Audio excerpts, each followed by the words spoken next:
एक तरफ शिक्षा मंत्री जी कहते हैं कि मुझे कुछ भी पता नहीं है। मैं बात कर रहा हूं बोरा बेचने को लेकर के निलंबित हुए कटिहार के शिक्षक मोहम्मद तमीजुद्दीन के बारे में।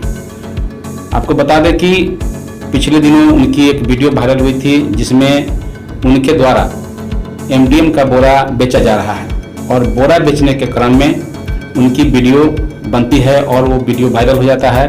पूरे बिहार में वो वीडियो विभिन्न समाचार पत्रों में, विभिन्न मीडिया चैनलों में, सोशल मीडिया पर चला, जिस कारण से सरकार की किरकिरी हुई, सरकार की बेइज्जती हुई कि एक शिक्षक को पढ़ाने के अलावे कितने अन्य काम कराए जाते हैं। इससे लोगों के बीच गया मैटर, जिसके वजह से आनन फानन में शिक्षा विभाग ने उन्हें निलंबित कर दिया।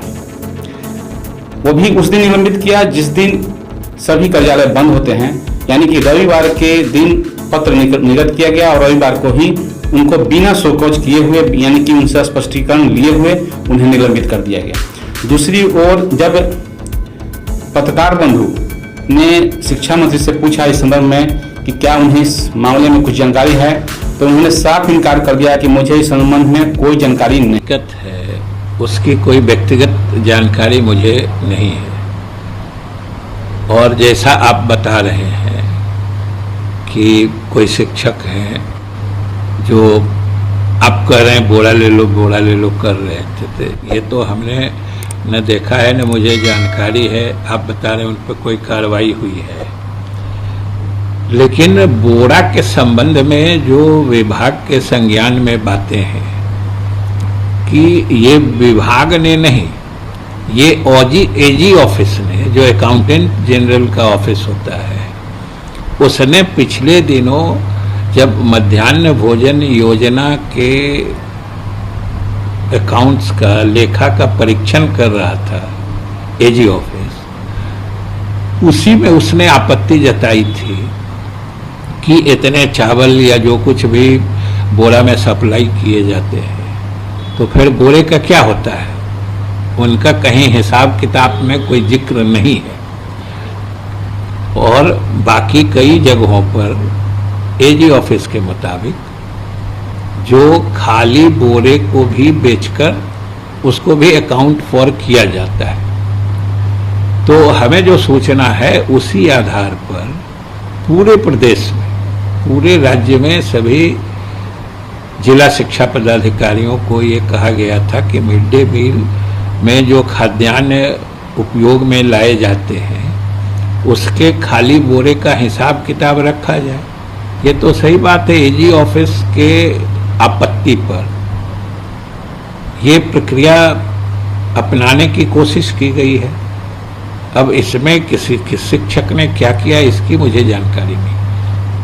खबर ऐसी है सर कि जैसे सामान बेचा जाता है, बोरा ले लो करके बेच रहा था, क्या आपको लगता है सर इससे सरकार की छवि धूमिल नहीं हुई है जिस तरह से वो कार्रवाई कृत्य कर रहे हैं? देखिए, हमारी सीधी सोच है कि इस सब तरह के कृत्य से सरकार की छवि धूमिल नहीं होती है।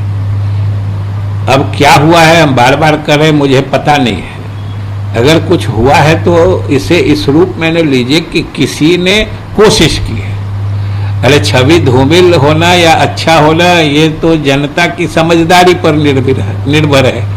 आप अगर कुछ करते हैं तो इससे तो सीधे रूप से आपकी छवि जुड़ी है, और अगर आप कोई अप्रिय या अशोभनीय आचरण करते हैं, इससे किसी दूसरे की छवि का तो कोई लेना देना नहीं है, इससे तो आपकी छवि बनती है या बिगड़ती है।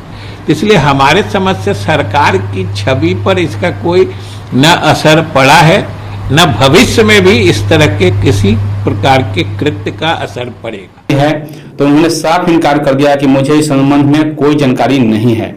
वहीं दूसरी ओर पुलिस प्रशासन, जो पुलिस प्रशासन का महकमा है, विशेष प्रशाखा है, उसके द्वारा पूरे पुलिस प्रशासन को अलर्ट कर दिया गया है। सभी डीएम, एसपी, डीएसपी, आईजी सभी को, पुलिस महानिरीक्षक, पुलिस उप महानिरीक्षक सभी को सूचित कर दिया गया कि 13 तारीख को शाम में प्रशासनिक तैयारी पूरी कर ली जाए, ताकि हो सकता है कि कोई गड़बड़ी हो। इस वजह से प्रशासन की ओर से सतर्कता जरूरी है। तो एक तरफ से देखा जाए तो सरकार को पता ही नहीं है, वो सरकार कह रही है कि हमें कुछ भी पता नहीं है।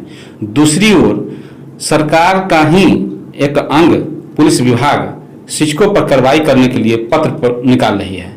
शिक्षा विभाग भी पत्र निकाल चुकी है, शिक्षा विभाग सस्पेंड करने का पत्र निकाल चुके हैं, लेकिन शिक्षा मंत्री जी कहते हैं कि मुझे इस संबंध में कुछ भी पता नहीं है। तो कितना आश्चर्य की बात है कि एक दिन में सस्पेंड हो जाते हैं और आज विगत एक सप्ताह होने को है और एक सप्ताह में उन्हें अभी तक कुछ पता नहीं है कि क्या हो रहा है इस प्रदेश में।